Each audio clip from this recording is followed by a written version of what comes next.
Hi, I wanted to take this time to just give you some more insights from my long weekend at Hampton Beach, New Hampshire.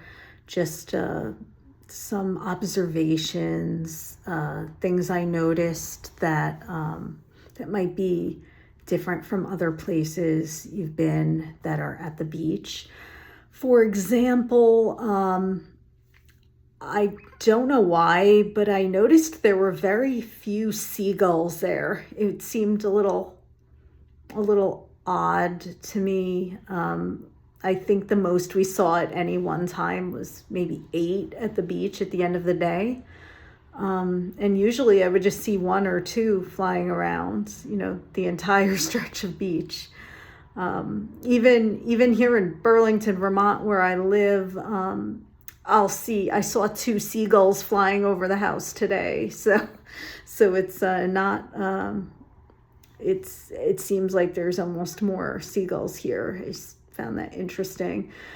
I also didn't see many seashells. Literally, unless everyone was there at the crack of dawn, I'm not sure if there just aren't many, because one end of the beach, the more residential end, is a little bit more, rocky. So there's not really sand down that way. But the part of the beach where there is sand, I didn't see a lot of seashells. I actually found like 3 in like 4 days.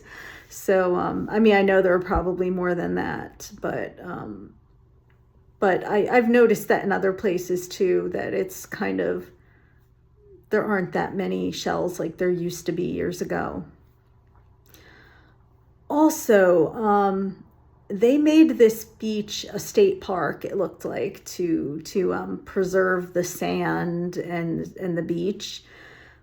And there are a lot of, garbage cans, like receptacles. So it looks like a lot of people just throw out their trash.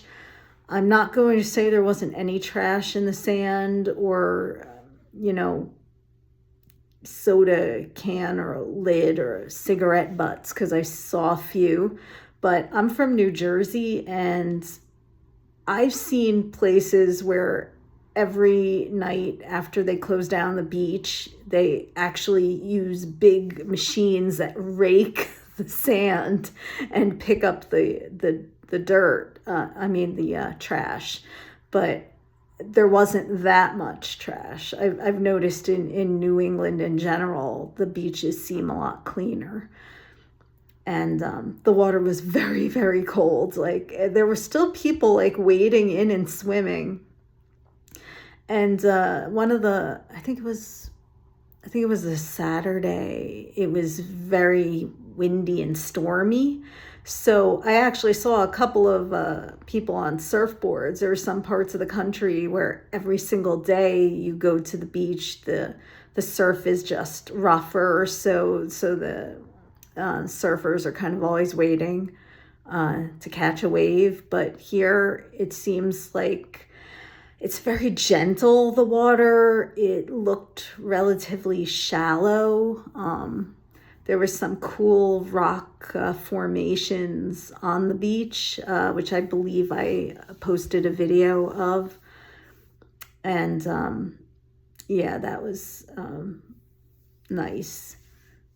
I do like how the motels and the apartments and the places to stay are on the other side of the street and not directly on the beach, because I know in some places there's literally a boardwalk over the sand and buildings are right there. So I think that this actually makes it more weather resilient, like protects from flooding, because there's some parts of the beach are very wide. There's a lot of sand. It took a while to get over to the water. But then there's like a parking strip in the middle of most of the area there. So there's like this big buffer between between the ocean and the buildings. So that's actually good, I think. Let me see. Yeah, there's some nice places to eat. Good ice cream, chocolate covered marshmallows, or some like really good treats. Let me see, is there anything else that I can think of? Just like in general, it's not an actual like boardwalk. They call it a boardwalk, but it's paved. And there's just like a railing between the pavement and the sand down below. And there's, there's some areas that are roped off for like nesting sites for birds. So that's good. That's they do similar things to that, like that in Cape May State Park in New Jersey. So that's I think that's just my general observations. And it was fun. There was entertainment. I saw fireworks from my room. I mean, you can't beat that. I was so happy that they did an extra fireworks display for the sand sculpture competition. So that was just awesome. And thanks for joining, and I will talk to you soon.